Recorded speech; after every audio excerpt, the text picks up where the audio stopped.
White collar ఉద్యోగం, 5 అంకెల జీతం, విదేశాలకు వెళ్లే వెసులుబాటు, corporate life style, IT job అనగానే ముందుగా గుర్తొచ్చేవి ఇవే. ఇదంతా నాణానికి ఓవైపు మాత్రమే.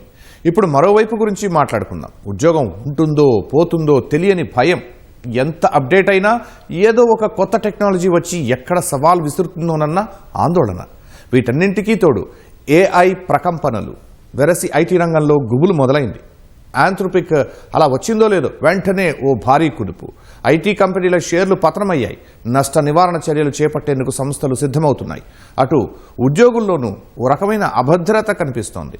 కోడింగ్తో పని లేదని, అదంతా ఏఐ చేసేస్తుందని కొంతమంది ప్రముఖులు చేస్తున్న కామెంట్స్ ఇంకాస్త టెన్షన్ పెడుతున్నాయి. ఈ పరిణామాల మధ్య ఐటీ భవిష్యత్ ఏమిటి అన్న చర్చ మొదలైంది.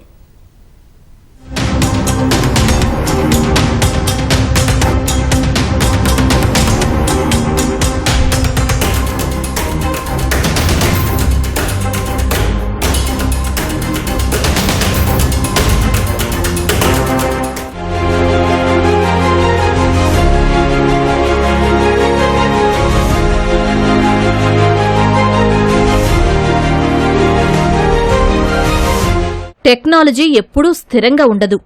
అసలు అలా ఉంటే అది టెక్నాలజీయే కాదు, ఎప్పటికప్పుడు సాంకేతికతలో మార్పులు వస్తూనే ఉంటాయి.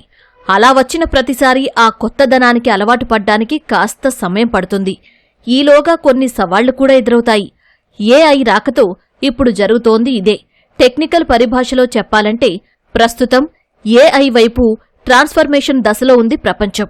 ఆరోగ్యం, వైద్యం మొదలుకొని అన్ని రంగాల్లోనూ ఈ సాంకేతికత విస్తరిస్తోంది. ఈ మార్పుతో మిగతా రంగాల మాట ఎలా ఉన్నా ఐటీ సెక్టార్పై మాత్రం తీవ్ర ఒత్తిడి పడుతోంది. ఏఐ టూల్స్ కోడింగ్ చేస్తుంటే ఇంకా ఉద్యోగులతో పనేంటి అన్న వాదన మొదటి నుంచి గట్టిగా వినబడుతోంది. దాదాపు ఏడాదిగా ఈ గుబులు కొనసాగుతూనే ఉంది.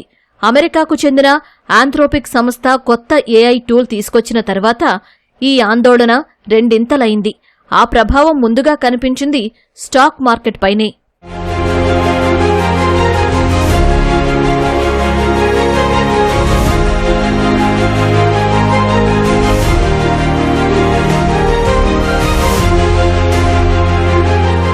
ఇటీవల ఆర్టిఫిషియల్ ఇంటెలిజెన్స్ భయాల కారణంగా చాలా మంది ఐటీ షేర్లను భారీ ఎత్తున విక్రయించాలని చూశారు. ఈ ఒత్తిడి మార్కెట్పై స్పష్టంగా కనిపించింది. ఫిబ్రవరి మొదటి వారంలోని నిఫ్టీ ఐటీ ఇండెక్స్ 7% మేర పడిపోయి ఏకంగా 2 లక్షల కోట్ల రూపాయల నష్టం వాటిల్లింది. 2020 మార్చి తర్వాత ఒక్క రోజులో ఇండియన్ ఐటీ స్టాక్స్ ఈ స్థాయిలో పడిపోవడం మళ్లీ ఇప్పుడే అంటున్నారు విశ్లేషకులు.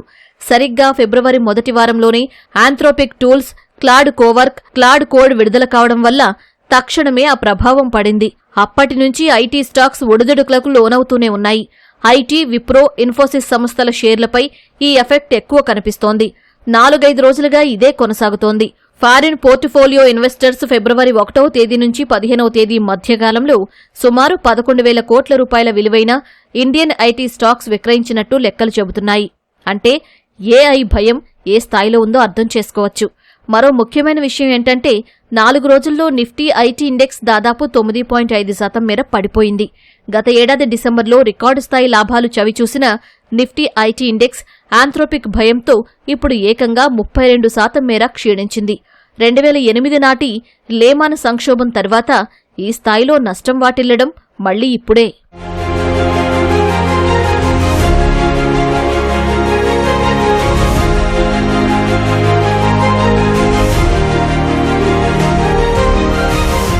ఈ ప్రభావం ఎంతగా పడిందంటే తక్షణమే భారత్ ఐటీ సంస్థలు ఇన్ఫోసిస్, టీసీఎస్ ఉపశమన చర్యలు మొదలుపెట్టాల్సి వచ్చింది. ఆంథ్రోపిక్తో కలిసి పనిచేసేందుకు సిద్ధంగా ఉన్నట్టు ఇన్ఫోసిస్ ప్రకటించింది. వెంటనే షేర్లు కాస్త పుంజుకున్నాయి. ఏఐ ఆవిష్కరణల విషయంలో ఆంథ్రోపిక్తో వ్యూహాత్మక భాగస్వామ్యం కుదురుకున్నట్టు వెల్లడించింది ఇన్ఫీ. ఆంథ్రోపిక్ క్లాడ్ ఏఐతో తమ టోపాజ్ ఏఐ ప్లాట్ఫామ్ను అనుసంధానం చేస్తామని స్పష్టం చేసింది. అటు టీసీఎస్ కూడా ఇదే తరహా నిర్ణయం తీసుకుంది. ఓపెన్ ఏఐ సంస్థతో కలిసి పనిచేస్తామని ఓ ప్రకటన చేసింది. ఏఐ మౌలిక సదుపాయాల అభివృద్ధితో పాటు టెక్నాలజీ సెక్టార్లో ఎదురవుతున్న సవాళ్లను అధిగమించేందుకు సిద్ధంగా ఉన్నామని వెల్లడించింది. బెంగళూరులో ఆంథ్రోపిక్ తొలి కార్యాలయం ప్రారంభించిన సమయంలోనే ఈ 2 కంపెనీలు ఏఐ సంస్థలతో చేతులు కలపడం కీలకంగా మారింది. అటు ఐటీ స్టాక్స్ పతనం కూడా కాస్తంత తగ్గుముఖం పట్టింది.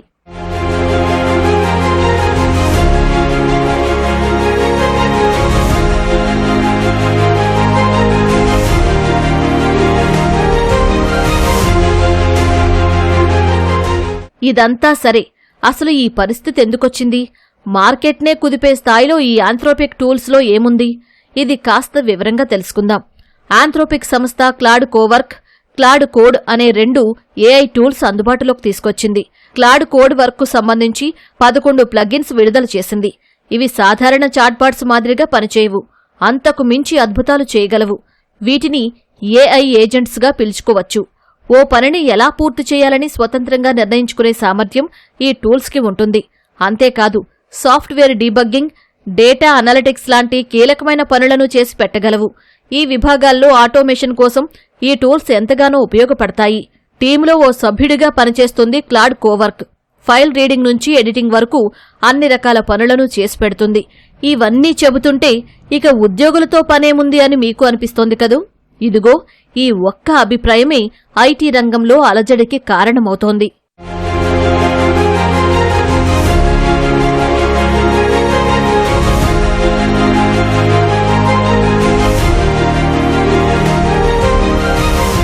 ఈ సందర్భంగా ఇన్ఫోసిస్ చైర్మన్, కో-ఫౌండర్ నందన్ నిలేకని ఇటీవల చేసిన వ్యాఖ్యలను ప్రస్తావించాలి. ఇకపై కోడ్ రాయడం ఒక్కటే ఉద్యోగుల లక్ష్యం కాదు, ఏఐతో కలిసి ఎలా పనిచేయాలన్నది నేర్చుకోవాలి అని స్పష్టంగా చెప్పారాయన. అంతేకాదు, ఏఐ సాంకేతికతను అడాప్ట్ చేసుకునే విషయంలో సంస్థలు తమ విధానాలు మార్చుకోవాల్సి ఉంటుందని సూచించారు. క్రమంగా కోడింగ్కు ప్రాధాన్యం తగ్గే అవకాశం ఉందన్నది ఆయన మాటల్లోని సారాంశం. ఇక సన్ మైక్రో సిస్టమ్స్ వ్యవస్థాపకుడు వినోద్ ఖోస్లా కూడా కృత్రిమ మేధపై ఐటీ ఉద్యోగులకు మింగుడు పడని వ్యాఖ్యలే చేశారు. 2030 నాటికి ఐటీ ఉద్యోగాలే ఉండవని జోస్యం చెప్పారు. బీపీఓ పరిస్థితి కూడా ఇంతేనని అన్నారు. ఆర్టిఫిషియల్ ఇంటెలిజెన్స్ ప్రభావం భవిష్యత్తులో ఎలా ఉండనుంది అనడానికి ఈ ఇద్దరి కామెంట్స్ ప్రాథమిక ఉదాహరణలు మాత్రమే. ఐటీ సెక్టార్లో చాలా మంది నిపుణుల అభిప్రాయం దాదాపు ఇదే. ఇంతకు ముందు మనకి ఏదైనా అమెరికా నుంచి ఏదైనా జాబ్ రావాలంటే ఈ మనుషులు మనకి ఈ స్కిల్ సెట్తో కావాలి, ఫలానా స్కిల్ సెట్లో అంటే మనకు ఆ స్కిల్ సెట్ ఉన్న మనుషులు మనం వెతుక్కుని వాళ్ళకి జాబ్ అసైన్ చేసి వాళ్ళకి మనం మనీ తీసుకునేవాళ్ళం. బట్ ఇవాళ ఇండియా అని కూడా యాజ్ ఎ కంట్రీ మనం మొత్తం అవుట్ సోర్సింగ్ మీద ఉంటాం. కానీ ఇప్పుడు ఏజెంట్స్ అనే సాఫ్ట్వేర్ ఆంథ్రోపిక్ ఏం చేస్తుందంటే, సపోజ్ ఒక టెక్నికల్ ప్రాజెక్ట్ మేనేజర్ ఉన్నాడు, ఒక ఆర్కిటెక్ట్ ఉన్నాడు, లేదంటే ఒక సాఫ్ట్వేర్ డెవలపర్ ఉన్నాడు. దీనికోసం వాళ్ళు ఏం చేశారంటే క్లాడ్ అనే ఒక ఏజెంట్ విత్ ఓపస్ ఇంటిగ్రేషన్ ఇచ్చేశారు. ఇది ఏం చేస్తుందంటే మనం ఒక సాఫ్ట్వేర్ ఇంజనీర్ 365 డేస్లో చేయగలిగేది ఒక రోజులో 24 గంటల్లో చేసిస్తుంది. అంటే మనకు ఒక ఇంజనీర్ చేసే వాల్యూని ఈ ఏజెంట్ అనేది రీప్లేస్ చేస్తుంది. కాబట్టి డెఫినెట్గా ఉద్యోగాలు పోతున్నాయి దీనివల్ల. Coders, marketers, middle managers, call centre సిబ్బంది ఏఐ కారణంగా ఎక్కువగా ఈ ఉద్యోగాలపైనే ప్రభావం పడుతుంది అన్నది ఎక్కువగా వినిపిస్తున్న మాట. ఇదే విషయాన్ని ప్రస్తావించారు అమెరికా వ్యాపారవేత్త ఆండ్రూ యాంగ్. ఏడాది లేదా ఏడాదిన్నర వ్యవధిలో ఈ విభాగాల్లోని లక్షలాది ఉద్యోగులకు ఉద్వాసన తప్పదు అని ఆయన అంచనా వేస్తున్నారు. పైగా ఈ లేఆఫ్స్లోనూ సంస్థల మధ్య పోటీ పెరిగి క్రమంగా కోతలు పెరుగుతాయని అంటున్నారు. ఎప్పుడైతే ఓ కీలకమైన పనిని ఉద్యోగి కన్నా వేగంగా, ఖచ్చితంగా ఏఐ టూల్ చేసి పెడుతుందో అప్పుడు మానవ వనరులతో అవసరమే ఉండదు అన్నది ఓ వాదన. ఫలితంగా కంపెనీలు రిక్రూట్మెంట్పై పెద్దగా ఖర్చు చేయాల్సిన పనుండదు. కొన్ని అధ్యయనాల ప్రకారం చూస్తే ప్రపంచవ్యాప్తంగా ఏఐ కారణంగా దాదాపు 40% మేర ఉద్యోగాలపై తప్పకుండా ప్రభావం ఉంటుంది. Telemarketers, customer service representatives, sales agents లాంటి ఎంట్రీ లెవెల్ ఉద్యోగాలను AI chatbots, voice assistants replace చేసేస్తాయి. ఇప్పటికే ఇది కొన్ని సంస్థల్లో జరుగుతోంది కూడా.